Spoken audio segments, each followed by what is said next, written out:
Parliament के हर session में सबसे इंटरेस्टिंग मुद्दा होता है कि इस बार सरकार कौन-कौन से नए बिल लेकर आ रही है। 2024 का सबसे कंट्रोवर्शियल और डिबेटेबल बिल था वक्फ बिल, जिसके लिए जॉइंट पार्लियामेंट्री कमेटी को एक जिम्मेदारी सौंपी गई थी कि आप इस बिल को स्टडी कीजिए और बताइए कि कौन-कौन से अमेंडमेंट सही हैं या नहीं। एंड फाइनली इसी हफ्ते जॉइंट पार्लियामेंट्री कमेटी ने 14 अमेंडमेंट्स को पास करते हुए रिपोर्ट सबमिट की है स्पीकर को। तो इस सेशन में हम बात करने वाले हैं कि वक्फ क्या है, क्या-क्या अमेंडमेंट्स प्रपोज किए गए थे एंड जॉइंट पार्लियामेंट्री कमेटी ने क्या-क्या अमेंडमेंट्स एक्सेप्ट किए हैं। Hi guys, this is Surbhi Bhatia and I welcome you to the YouTube channel of Legal Edge and let's start this session without any further ado. तो सबसे पहले तो पूरा मुद्दा समझने से पहले ये समझना बहुत जरूरी है कि वक्फ है क्या।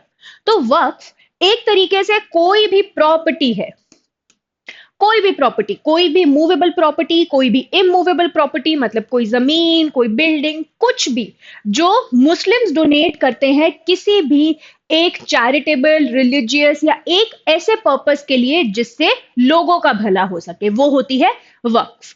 अब ये बहुत वक्त तक काफी कंट्रोवर्शियल रहा क्योंकि वक्फ का एक बहुत ही इंपॉर्टेंट फीचर ये है कि अगर किसी ने अपनी प्रॉपर्टी एक बार वक्फ को दे दी ना तो वो वापस नहीं ले सकता है, राइट। अगर एक बार किसी ने भी अपनी प्रॉपर्टी वक्फ को डिक्लेयर कर दी तो वो इरिवर्सिबल हो जाएगा, उसे वापस नहीं लिया जा सकता है।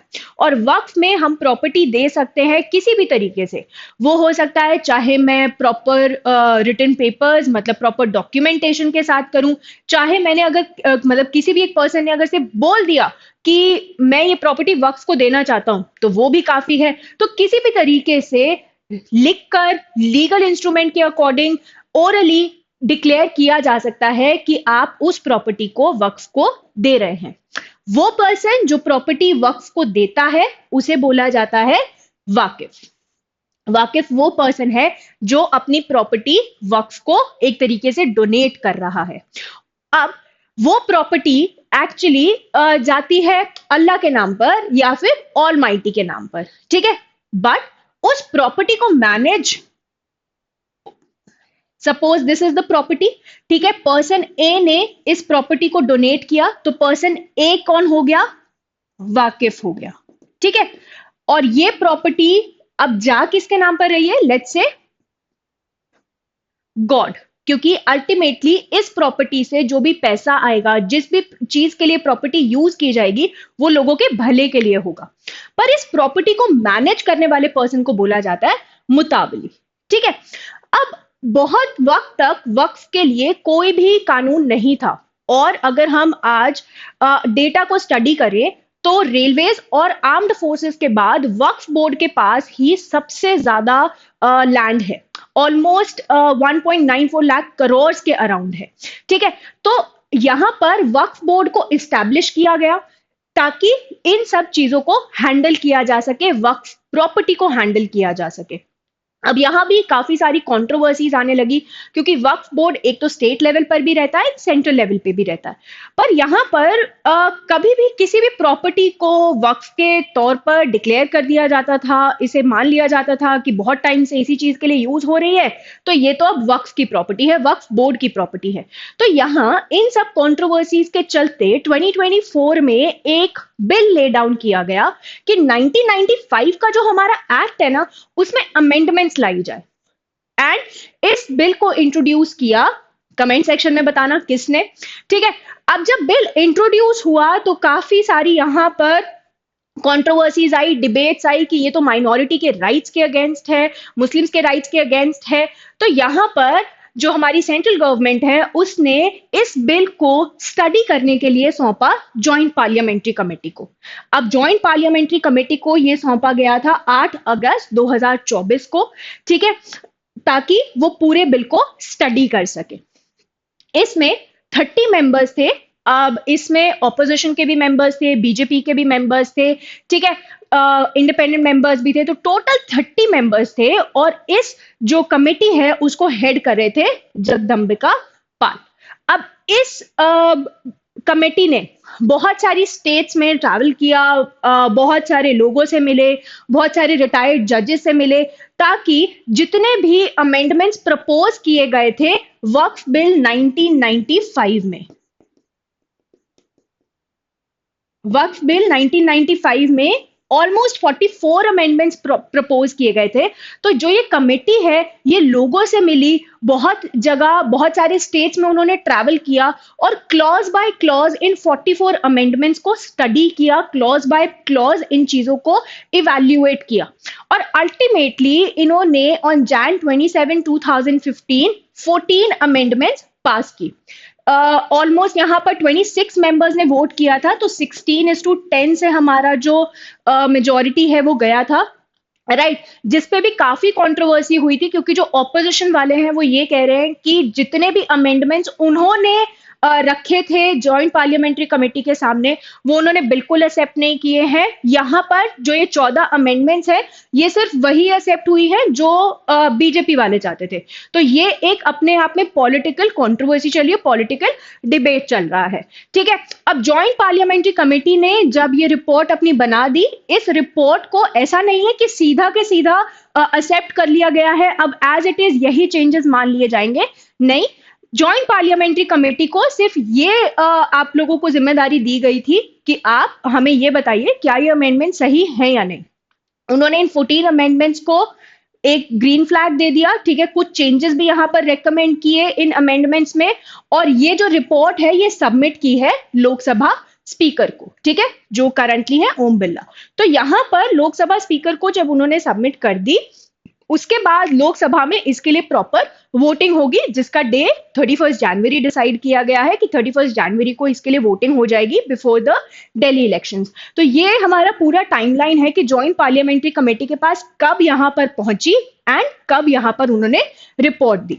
अब हम ये समझते हैं कि जॉइंट पार्लियामेंट्री कमेटी ने एग्जैक्टली क्या क्या रिकमेंडेशंस दिए, क्योंकि हमारे एग्जाम पॉइंट ऑफ व्यू से, पैसेजेस पॉइंट ऑफ व्यू से ये काफी इंपॉर्टेंट रहता है, ठीक है। तो सबसे पहली चीज जो इंपॉर्टेंट है दैट इज जो वक्फ बिल है ना उसका नाम ही यहां पर चेंज करना प्रपोज किया गया था।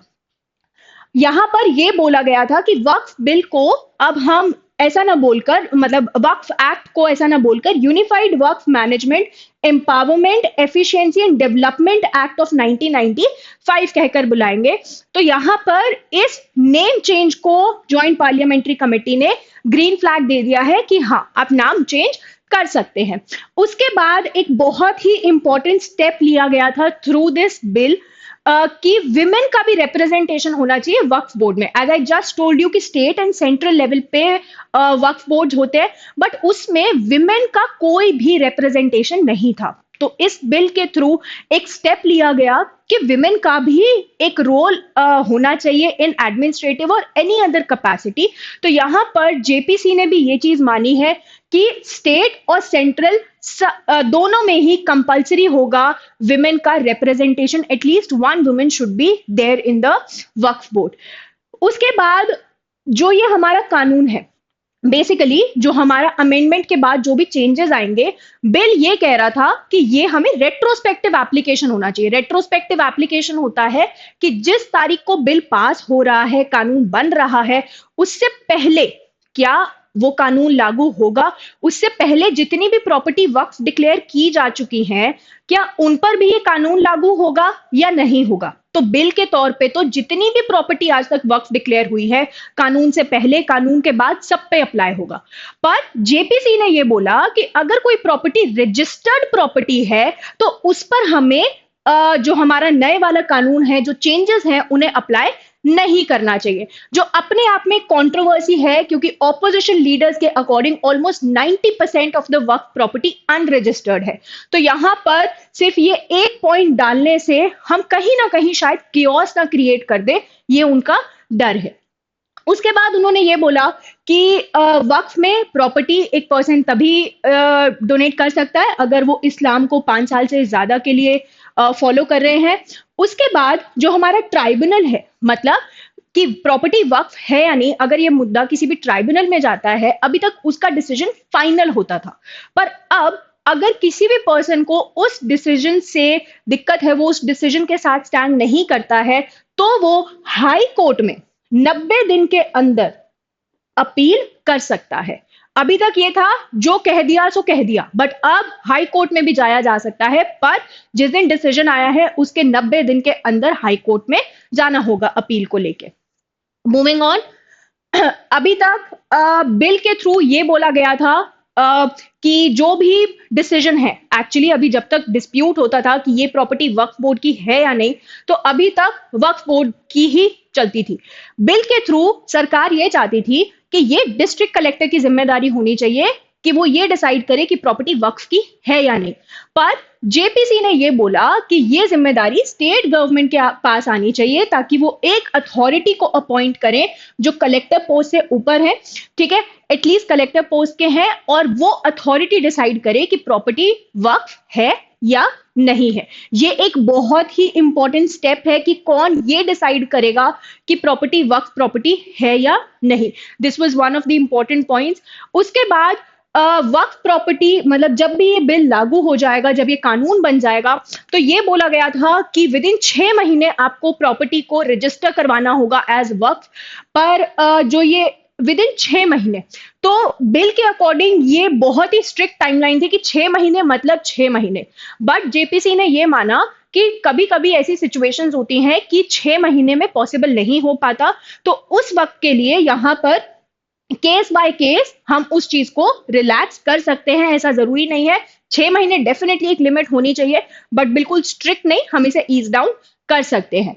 और लास्टली एक बहुत ही इंपॉर्टेंट पॉइंट जो लीगल पर्सपेक्टिव से है कि लिमिटेशन एक्ट अब वक्फ रिलेटेड डिस्प्यूट्स पे भी लगेगा। लिमिटेशन एक्ट क्या है? एक ऐसा लॉ है जो हमें ये बताता है कि अगर कोई भी केस हुआ, कोई भी डिस्प्यूट हुआ, इशू हुआ, तो हम कितने वक्त में कोर्ट में जा सकते हैं, कितने सालों में। अब ऐसा तो नहीं है किसी ने मेरे को 1980 में थप्पड़ मारा तो मैं आज 2025 में वो केस लेके कोर्ट में चली जाऊं, नहीं। लिमिटेशन एक्ट एक दायरा सेट करता है, एक वक्त सेट करता है कि इतने ही वक्त में आप कोर्ट को अप्रोच कर सकते हैं। वक्त प्रॉपर्टीज के लिए अभी तक ऐसा कुछ भी दायरा नहीं था, कोई भी ऐसा वक्त सेट नहीं किया गया था। बट अब जेपीसी ने ये चीज बोली है कि for the purpose of justice, ताकि लोगों को प्रॉपर्ली ऐसा ना हो कि हम किसी की प्रॉपर्टी इतने वक्त से डिस्प्यूट में ही पड़ी है और वो इंसान बस परेशान ही हुए जा रहा है, तो ऐसे केसेस में अब जो ये लिमिटेशन एक्ट है ये भी वक्फ रिलेटेड केसेस और इन डिस्प्यूट्स पे अप्लाई करेगा। तो 14 अमेंडमेंट्स एक्चुअली इन टोटल आए थे, but these are the amendments जो कहीं ना कहीं हमारे लिए काफी इंपॉर्टेंट रहते हैं। ऐसे भी और काफी सारे इंपॉर्टेंट पॉइंट्स थे कि जितने भी सेक्ट्स ऑफ मुस्लिम्स हैं उन सब के लिए एक डिफरेंट वक्फ बोर्ड होना चाहिए, क्योंकि हर किसी की रिलीजियस डिमांड अलग है। पर अगर मैं लीगल पॉइंट ऑफ व्यू से देखूं तो these are the important amendments जो हमें पता होने चाहिए, जो हम पैसेजेस में एनकाउंटर कर सकते हैं। Alright, so that was all about this session. I hope you enjoyed this session, and for more such sessions and information, stay tuned to the YouTube channel of Legal Edge. Bye bye and take care.